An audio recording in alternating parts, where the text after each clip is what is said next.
si Ronnie Mendoza ang umangat sa unang banggaan. Pero pagdating sa back-to-back tapatan, Gia Vecino pa rin ang natirang matibay. Ngayong araw, sino kaya ang susunod na itatapat sa kanya namang inampalan? Singer-songwriter, the R&B crooner, Dari Long. Concert stage performer and Queendom diva, Jessica Villarubin. Multi-platinum artist and OPM hitmaker, Renz Verano. Sinong kalahok kaya ang susubok sa kanilang kampiyon na si Gia? Tutukan niyan dito sa Tanghalan ng Kampiyon.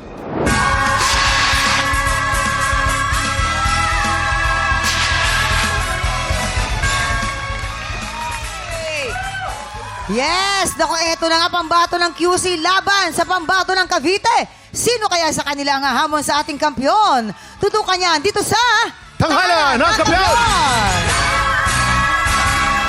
Ang magpapasiklaban ngayong umaga, Mark Chavez.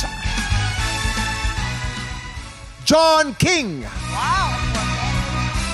Silang sasabak sa unang banggaan.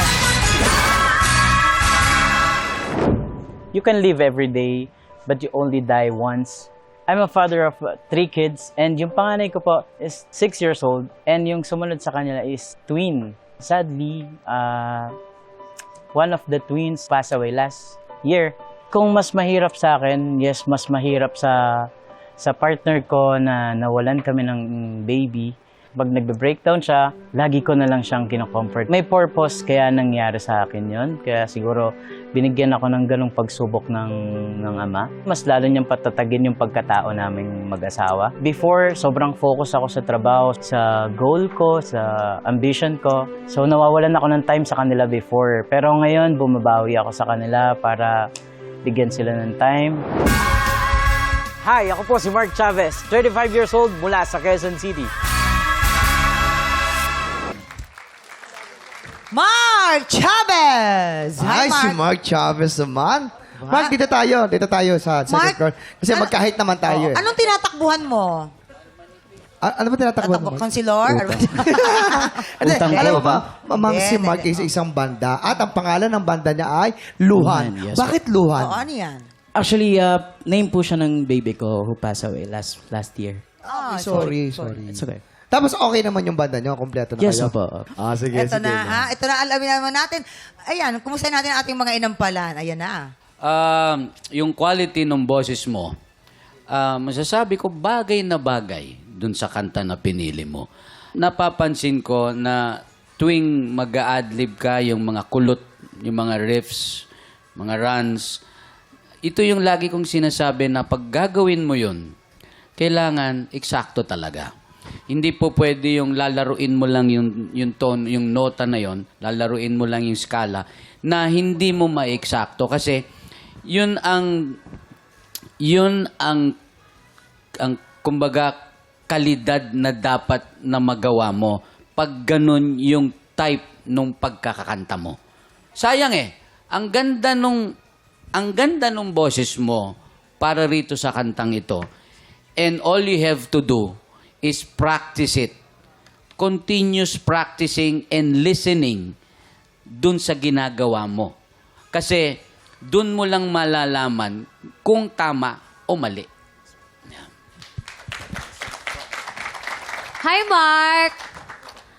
Alam mo, bagay sa yung ang song na to. Actually, ang cool mo nga tignan sa stage Parang na-enjoy mo naman yung kanta. Nakuha mo yung feel. Yun lang, careful lang sa mga notes. Medyo nagsha-sharp ng onte tsaka may flat lang. Yun lang naman.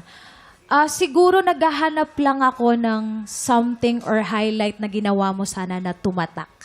Yun lang. Congrats, Mark. Pala. Alamin na natin ang stars na ibibigay sa'yo ng ating mga inampalan. Mark, eto ang mga bituing ibibigay ko sa'yo.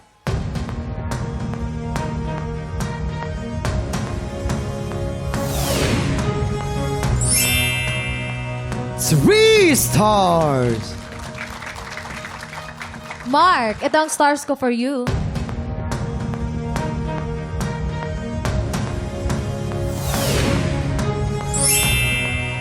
Three stars! Ayan, maraming salamat. Ibibiti muna natin kung ano naman ang score na ibibigay ni Tatay Renz. Susunod nating kalahok, John King.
tropa, pinanood mo hanggang sa dulo itong video na to, very good ka! For more happy time, watch more TikTok Lock videos on our official social media pages and subscribe to GMA Network official YouTube channel.